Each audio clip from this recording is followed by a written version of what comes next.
Bom dia a todos, bom dia a todas, bom dia para você que nos assiste pela Pop TV em Sobradinho e Porto Alegre. Sejam todos muito bem-vindos e bem-vindas a mais um ICL Mercado e Investimentos. Hoje, terça-feira, dia de continuar aquela história toda do Banco Master que eu estava contando para vocês ontem e acabou o tempo.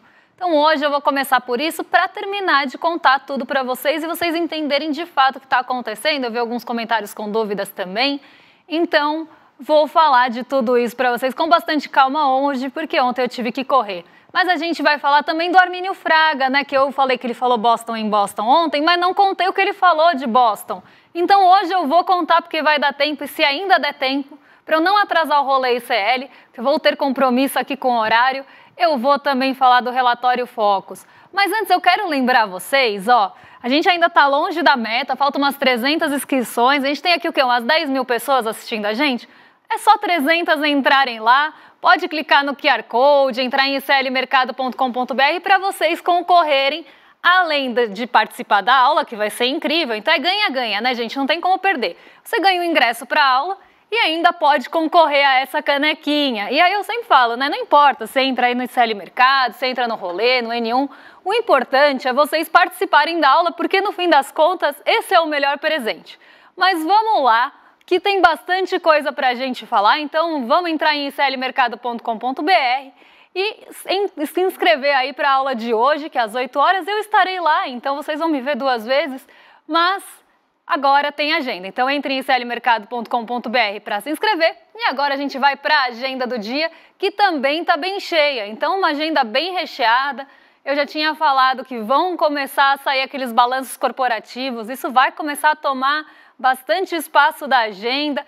Então vamos ver aí o que já saiu, o que tem para sair da nossa agenda de hoje. Antes da abertura saíram 2 balanços já de setor financeiro dos Estados Unidos. Quem que divulgou? Bank of America e Citigroup. Tá? Então aqui resultados de empresas do setor financeiro são os primeiros que saem mesmo. Então esses 2 já estão conhecidos. 6 horas da manhã, produção industrial de fevereiro. Às 6 horas da manhã, na Alemanha, índice de expectativas econômicas de abril, então expectativas daqui para frente. FGV divulgou o IGP-10, então aquele termômetro, né, que mostra ali como é que está a inflação do dia 10 ao dia 10 pela FGV.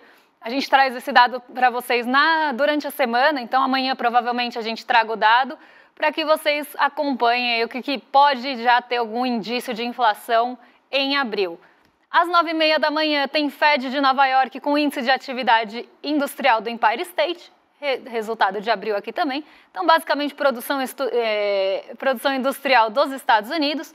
Mas vamos seguir que tem mais coisa aqui na nossa agenda para a gente passar para vocês. 10 horas aqui no Brasil, saiu o Prisma Fiscal, que traz previsões do mercado sobre indicadores fiscais. Tá? Então, aqui não é só macroeconômicos, mas também indicadores fiscais. Presidente do Fed de Richmond, o Tom Barkin, vai discursar na Universidade de Carolina do Norte e o presidente Lula participa da cerimônia de abertura de uma fábrica da Nissan, hoje no Rio de Janeiro. Às 8h10, a Lisa Cook, que discursa, então tem aí o discurso da Lisa Cook em um evento em Washington, né, um evento de ex-alunos aí. Então, sempre falo aqui, tá? Falou dirigente do Fed, vamos falar de Banco Central dos Estados Unidos, algum dirigente, algum presidente, algum diretor, ele vai falar o que se busca?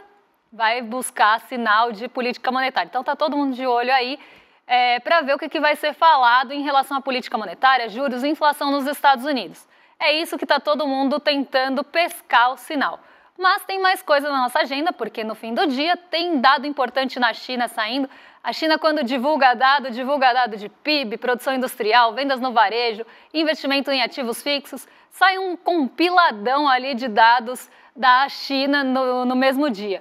E isso é importante porque mexe muito com o humor do mercado no dia seguinte, até no nosso mercado mais ainda, porque somos aí países exportadores de commodities, os países emergentes exportadores de commodities têm mais sensibilidade a esse tipo de dado, porque a gente exporta commodity e a China importa muita commodity. Então, o ritmo da economia da China é muito importante por conta disso. Ainda tem o relatório de produção e vendas da Vale, mas só depois do fechamento, e balanço da United Airlines também depois do fechamento. Hoje a B3 divulga o rebalanceamento também da carteira teórica do Ibovespa. Então o Ibovespa ele sofre ali algumas mudanças, né, algumas modificações ao longo do tempo, os pesos são equilibrados e hoje é o dia que isso acontece, então a gente vai ter mudança no peso no Ibovespa e vamos conhecer ao longo do dia. Agora, antes de eu entrar na treta do Armínio Fraga, antes de eu trazer todo o assunto do Master, eu vou chamar o Diego para dar bom dia aqui, que ele está lá na redação, e ele já está pronto para contar para a gente o que aconteceu com as bolsas ontem, qual foi o movimento direcional. Então, Diego, conta para a gente. Bom dia para você, como você está? Bom dia, Débora. Bom dia para toda a nossa audiência. Bom dia aqui específicos para a MH Schweitzer, que está atenta ao novo capítulo da nossa novíssima novela, que é a respeito do Banco Master. Bom dia para a Janir Lúcia, bom dia para o Jackson Júnior, bom dia para a Tina Tavares, bom dia para o Décio Marques, diretamente de Vitória. Enfim, bom dia para todo mundo. Olha só, Débora, a notícia de que os Estados Unidos resolveram dar uma trégua nas tarifas sobre eletrônicos deu uma animada legal no mercado nessa segundona. Foi aquele respiro que os mercados estavam pedindo. O Ibovespa, o nosso queridinho aqui no Brasil, avançou e fechou com alta de 1,39%, batendo os 129.453 pontos. Subiu bonito, e o melhor foi aquela alta generalizada, quase todo mundo ganhando. Lá fora, os gringos também ficaram muito felizes. O Dow Jones subiu 0,78%, o S&P 500 ficou logo atrás com 0,79%, logo na frente, e o Nasdaq entrou na festa com alta de 0,64%. Já o dólar resolveu dar uma recuada de leve, nada muito grande. Já é a quinta vez seguida que ele cai frente às principais moedas globais. Débora?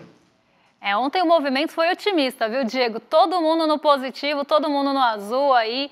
E aqui na nossa bolsa não foi diferente. As ações elas subiram praticamente em bloco, foi alta generalizada mesmo. A gente tem 87 papéis no nosso índice, só 11 ficaram no terreno negativo, um ficou estável, então nem subiu e nem caiu, e 87 ficaram ali. 87 não, a maioria ficou no terreno positivo, todos com altas até expressivas, mas a mais expressiva de todas, assim, o que puxou bastante o índice, até pelo peso, foi a Vale, e também ali as ações de mineração e siderurgia por conta do preço da alta do minério de ferro, né? Então o minério de ferro ele subiu bastante, ele teve uma alta tanto em Singapura quanto também ali em Dalian, na China, né, que é o principal praça ali de negociação do minério de ferro. Então isso deu um fôlego bem grande para a nossa bolsa ontem, porque as commodities, como eu falei, têm peso bastante expressivo e essa trégua, essa possibilidade de trégua entre a China e os Estados Unidos animaram os dois lados. Então a Ásia foi para o terreno positivo, os Estados Unidos também foi e os dois acabaram puxando o mundo todo a reboque aí. Mas a gente tem essa novela, está longe de acabar. Então qualquer discurso ou qualquer sinalização que se tenha contra essa negociação ou que traga ali, vá na contramão disso, acaba trazendo, azedando o humor. Por exemplo, ontem o Donald Trump, ele, em algum momento, ele falou, ele reforçou, porque ele vem com um discurso, eu acho que isso é importante falar. Eu falei que ele está um morde-a-sopra sem fim, né? Ele morde-a-sopra, fala, eu quero negociar com a China, ataca a China. Fala, não, vou sentar para negociar, isso está cada vez mais perto de acontecer. Aí, à tarde, ele fala, não, mas a gente tem que ver, né? Porque eu não vou desistir das tarifas, eu quero proteger a indústria, eu quero repatriar as indústrias nos Estados Unidos, quero trazer de volta essas indústrias para cá. Então fica um discurso desconexo, ao mesmo tempo que ele quer negociar, ele quer fortalecer as tarifas, quer reforçar as tarifas, ao mesmo tempo que ele quer negociar com a China, ele quer atacar a China. Então isso traz essa incerteza para o mercado. E ontem, o pior momento do dia que a gente teve ao longo do dia todo foi justamente nesse momento que ele falou que ele quer reforçar as tarifas, que ele quer trazer as empresas de volta para os Estados Unidos. Quando ele falou isso, foi o único momento que o dólar subiu. Então, assim, a gente vê que a gente está muito refém desses discursos e qualquer escorregada, qualquer sinalização contrária vai azedar o humor mesmo. Vai jogar areia no chope, vai jogar água no chope também. Areia nas expectativas e água no chope, né? Fica melhor assim. Mas vai acontecer isso. Então, a gente tem que ficar muito atento com esse movimento, porque a qualquer momento ele pode mudar. Então o otimismo está vigorando agora, mas ele pode não durar, né, até o fim do dia. E isso é muito importante da gente saber, e por isso que está tão instável, por isso que está tão incerto. Mas vamos retomar aquele assunto de ontem do Banco Master, porque esse assunto toma tempo, e eu preciso de um tempo maior para explicar. Ontem eu não consegui, Então eu vou retomar só alguns pontinhos aqui sobre o Master e o BRB, a compra de um pelo outro, só para a gente voltar aqui e lembrar o que a gente estava falando. Então eu contei para vocês que o Master começou com políticas muito agressivas de captação. O que é captação? Quando você deixa seu dinheiro num banco, você está emprestando esse dinheiro para o banco.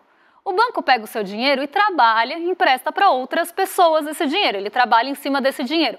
Só que ele precisa que esse dinheiro entre. Isso que a gente chama de captação. Os bancos grandes, que eu falei ontem, os bancões, eles têm mais facilidade de captação. Por quê? Ele tem a folha de pagamento das pessoas no banco. As pessoas movimentam mais aquele banco normalmente por conhecimento, por facilidade, por ser um banco maior, por ter muita rede de agência, enfim, pelo motivo que pode, né, depende de pessoa para pessoa e de banco para banco. Pode ser porque ele é mais forte em crédito para o agro, pode ser porque ele é mais forte em crédito para setor imobiliário, pode ser porque ele tem muita folha de pagamento lá, então o salário das pessoas já entra ali e facilita para que ela permaneça naquele banco. Então a gente tem uma série de motivos que acabam deixando os bancos grandes mais fáceis, né, ou mais com essa facilidade de captação mesmo.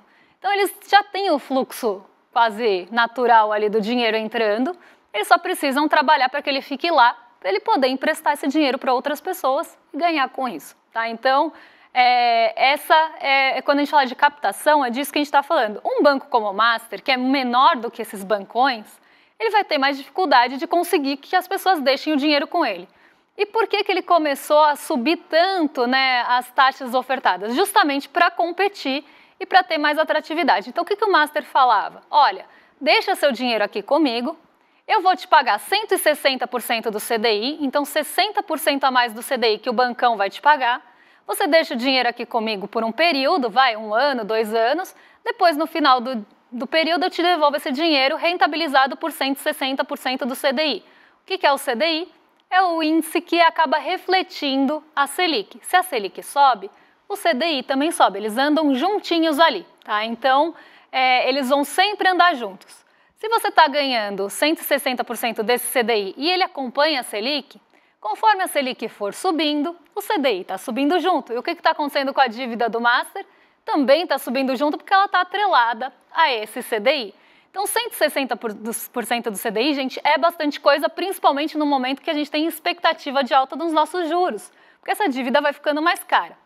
Começa assim, tá? Então, o Banco Master começou tentando capturar esse dinheiro das pessoas, captar esse dinheiro para poder emprestar para outros negócios, com uma taxa bem agressiva, bem acima da ofertada no mercado. Tanto essas em relação ao CDI, como também as pré-fixadas que chegaram a bater perto dos 20%.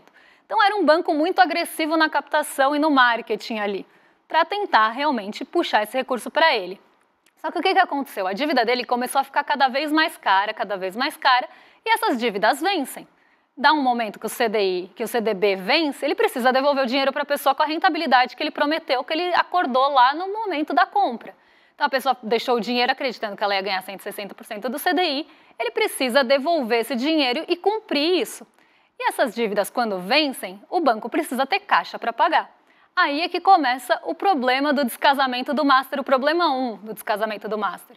Essas dívidas começaram a vencer, e ele começou a ter que pagar, né? Então pagar ali as dívidas, e o caixa começou a ficar um pouco apertado, porque boa parte do patrimônio do Master não está em ativos líquidos. O que é um ativo líquido? É um ativo que você tem ali o papel, e se você consegue transformar ele em dinheiro rápido, dinheiro mesmo, bufunfa, ele vai ser líquido. Se você tem um ativo que você não consegue transformar rapidamente, em um dia ali, no máximo ou no mesmo dia, em dinheiro, aquele ativo não é líquido. E o grande problema do Master é esse. Ele tem muita dívida para pagar e não tem tantos ativos líquidos assim. Só para vocês verem aqui, eu até separei um número, só para passar aqui para vocês. No primeiro semestre de 2026, os CDBs que vencem do Master totalizam 7,6 bilhões. Só que ele só tem 3,7 em caixa ou ativos líquidos para pagar essas dívidas que estão vencendo. Então, pode faltar grana no caixa para honrar com esses compromissos. Esse é o problema 1 do Master. E aí que ele começou a acender o alerta de que ele poderia estar com algum problema para conseguir pagar ali as dívidas que ele assumiu com as pessoas que compraram os CDBs a taxas bem altas do Banco Master. E aí o que o Banco Master falava? Não, mas calma. Se você comprar um CDB nosso, né, um CDB que está muito acima do mercado, você ainda tem o FGC por trás. O que é o FGC? É o Fundo Garantidor de Crédito. É uma instituição privada, mantida pelos próprios bancos para garantir a estabilidade do sistema financeiro, porque banco quando quebra, gente, é efeito dominó. Esse é o problema também e esse é o medo que se tem em relação à quebra do Banco Master. Então o que ele falava? Você tem o FGC por trás. Se eu não pagar, o FGC paga, né? Se eu quebrar, o FGC paga. O FGC ele garante até 250 mil por instituição e por CPF. Então, se você tem até 250 mil no Master, isso está garantido pelo FGC. Tem 251 mil, os 250 mil estão garantidos e o 1 mil não. Então, tudo que excede os 250 mil já não está garantido pelo FGC. Só que usava-se o FGC, os bancos médios usavam o FGC como essa coisa da garantia. Não, calma, porque se der errado aqui tem o FGC. E os bancos grandes, que também mantêm, todo mundo mantém o FGC, e os bancos grandes mais ainda, porque tudo que se capta no mercado financeiro, nesse sistema financeiro bancário, uma parte vai para garantir o FGC, então vai para esse fundo para garantir a estabilidade do sistema. Os bancos grandes começaram a ficar incomodados, porque, eles estão aqui para competir com a gente, estão colocando uma taxa maior para competir, para pegar o dinheiro aqui, tirar da gente e levar para lá, e ainda estão falando que, no fim das contas, o FGC, que é mantido por todos, que vai arcar com o prejuízo se precisar. Então, isso começou a incomodar os grandes bancos também. Mas calma lá que tem mais coisa. E o que o Banco Master fez? Ele começou a achar algumas formas para inflar o balanço dele. O que é inflar o balanço dele? O balanço é uma foto, gente. Você tem uma foto no dia 31 de dezembro de um ano, você tem uma foto no dia 31 de dezembro do outro ano. Ele não é um filme, é uma foto e você compara fotos. E isso vai mostrar quanto você tem ali de ativos, quanto você tem de dívida, o que você tem ali dentro do seu patrimônio. É que nem a gente. Então vai mostrar o que tem dentro do seu patrimônio. E o Master usou algumas formas criativas de mostrar que tinha um patrimônio talvez maior do que ele realmente tinha. Então ele comprou o Voiter Indusval, que era um outro banco, com desconto. Na hora que ele pôs no balanço, ele fez uma evolução ali, uma equivalência patrimonial. Ele pagou, vamos pensar num carro, que foi o exemplo que eu dei ontem. Você pagou 30 mil no carro, mas ele vale 50, você joga lá que você tem 50 mil daquele carro e não 30, que foi o que você pagou. Então você ganhou aí 20 mil de aumento nesse patrimônio, certo? O Banco Master fez isso, ele comprou o Voiter por um preço, por desconto, e na hora que ele foi colocar isso no patrimônio, ele inflou para o valor que realmente valeria e não pelo desconto, né, e pelo preço que ele comprou. Outra coisa, ele tem muito precatório. O que é precatório, gente? Precatório é dinheiro a receber. Se você tem um dinheiro a receber, você não sabe quando você vai receber. Mas você tem ali um dinheiro a receber. Eu tenho 100 mil para receber do governo, de algum processo ali. Então tem um precatório, um direito de receber. O Banco Master, ele compra precatórios das pessoas. Então o banco chegava para a pessoa, ou os bancos que fazem isso fazem exatamente desse jeito. Débora, você tem 100 mil para receber? Mas você não sabe quanto você vai receber, mas você precisa do dinheiro hoje, né? Você não precisa do dinheiro daqui a 10 anos. Então faz o seguinte, eu compro de você por 40 e você me vende e eu recebo 100 mil por você lá no futuro. Isso se chama direito creditório. E tem fundos disso, tá? Então esses precatórios, eles não têm um mercado regularizado. É meio que ali no acordo, meio que no boca a boca. E como você precifica quanto vale um precatório? Aí que começa também a coisa, porque se você não tinha expectativa de receber, aquilo vale menos, mas a partir do momento que você começa a ter expectativa de receber, passa a valer mais. Esse é um ponto. Só que também não tem nada que padronize o preço do precatório. Não tem uma tabela de precatório, não tem um mercado regularizado de precatório que a Ambima todo dia dá o preço daquele precatório. Não existe. Então, você pode ali dar o preço que você achar que vale. Isso também infla o balanço, então o balanço vai ficando maior. E aí entra na notícia que a gente parou ontem, que é justamente aqui. BRB, que é o banco que quer comprar o Master agora, comprou 5,9 bilhões, então quase 6 bilhões de crédito de outros bancos. 4,7 vieram do Master. Então ele botou dinheiro no Master, ele comprou crédito do Master e botou dinheiro no Master, o Master ficou com aquele caixa, isso também inflou o preço dele, inflou o patrimônio dele, e aí você tem vários pontos aí deixando o Master cada vez mais caro. No ano seguinte, o BRB vai lá e fala, eu quero comprar o Master. Eu quero comprar o Master, não todo o Master, só os créditos que me interessam, só a parte que me interessa. Eu quero comprar o Master de uma coisa que ele já tinha injetado dinheiro e ficou mais cara. Isso acendeu um alerta no Ministério Público, porque se você tem ali, né, um banco que já tinha comprado uma carteira de crédito comprar crédito do banco, como eu expliquei ontem, também limpa o balanço, porque você tem ali, né, o balanço patrimonial tem os créditos que não são recebíveis hoje. Eles são recebíveis, se você tem um crédito, você vai pagando mês a mês, certo? O banco vai recebendo mês a mês. O que você faz? Você tira isso do balanço e entra dinheiro de uma vez só, se você vende aquele crédito. Então, isso também infla o balanço. Então, várias coisas ali foram injetando dinheiro e deixando o Banco Master cada vez maior. E isso começou, né, a fazer o banco ficar mais inchadão. No ano seguinte, ele vai lá e fala, estou à venda, e o BRB, que já tinha injetado dinheiro e deixado o Master mais caro, fala que vai comprar o Master por um preço também maior, porque ele está valendo mais do que ele valia antes de todas essas infladas. Então, isso realmente acendeu uma desconfiança no Ministério Público para tentar ali ver se esse acordo estava certo, até porque a gente está falando de um banco regional de Brasília, a gente está falando de um banco aí estatal. E a gente tem uma outra coisa que eu queria falar para vocês, que uma dos artifícios usados aqui nessa venda, tá, foi justamente a forma que ela foi feita. Porque o Banco Master, né, ele teve ali o modelo de aquisição proposto ali pelo BRB para comprar o Master. E o modelo foi prever compra de 49% das ações ordinárias. Ação ordinária é o que dá poder de voto, é o que dá poder de decisão, e 100% das preferenciais, que dão preferência em receber dividendos se tiver. Tá? Então, 100% das preferenciais e só 49% das ordinárias. Aí que está o pulo do gato.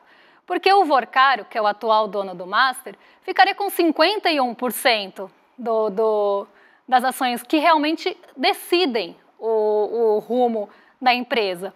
E isso permitiu ao BRB evitar a necessidade de aprovação legislativa e reduziu a possibilidade de questionamentos por parte do Ministério Público e de quem?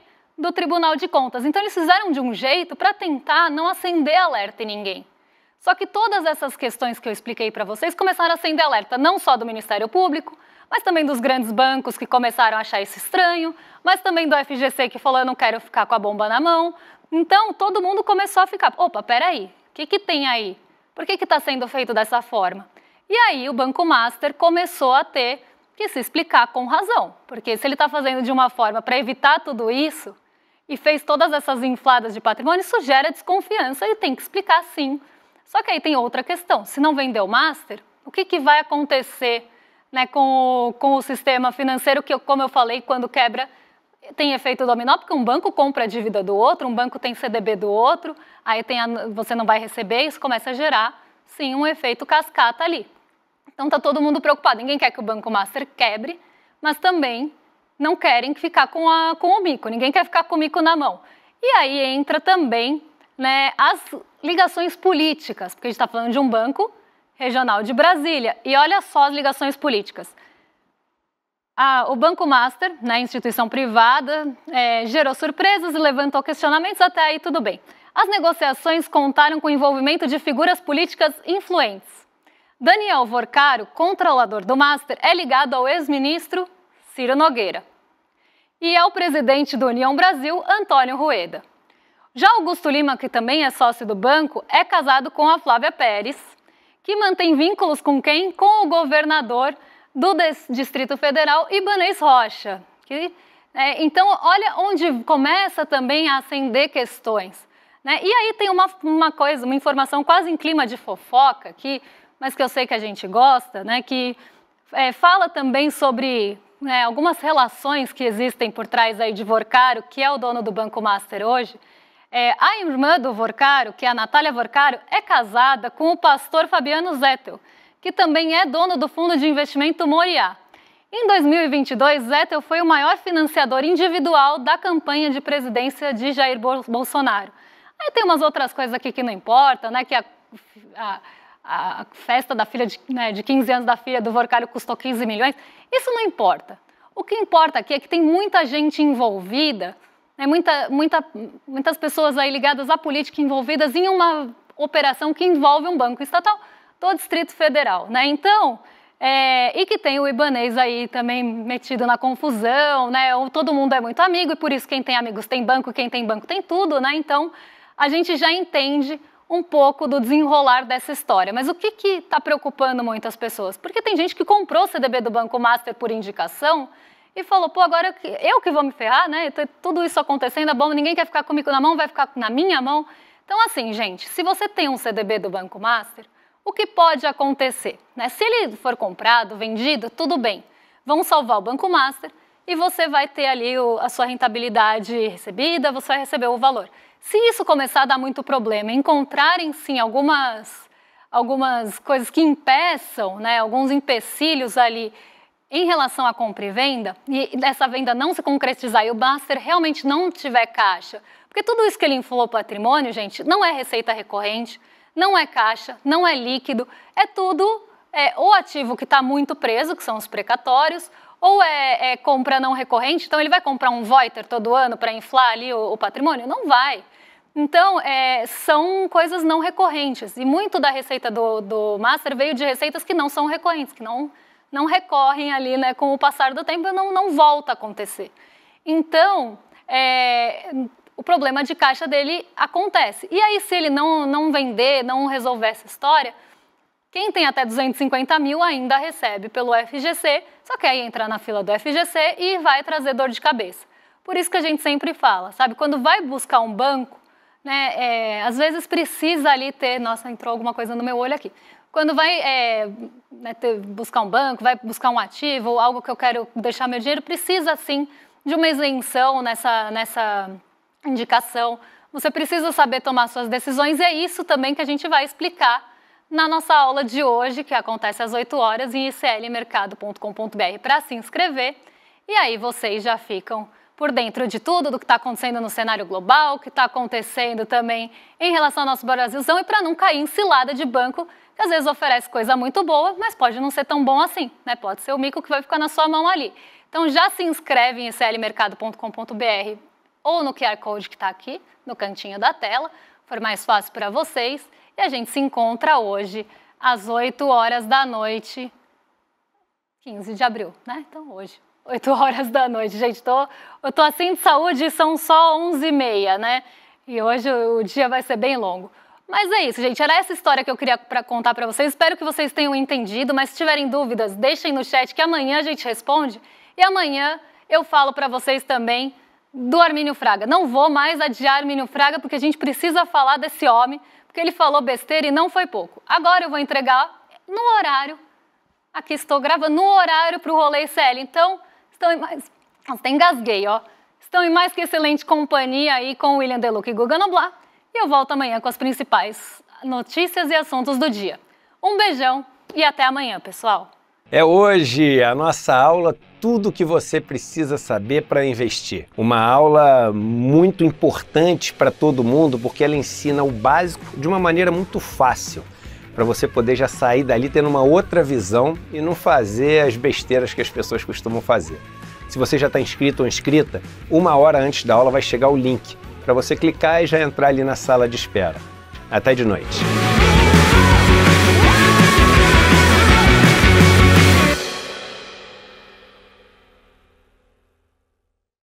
O objetivo é limpar a cena do crime para a macharada. E o trabalho deles era assassinar reputações. Essa filosofia aí do bom freio da vida aí, esse energúmeno aí,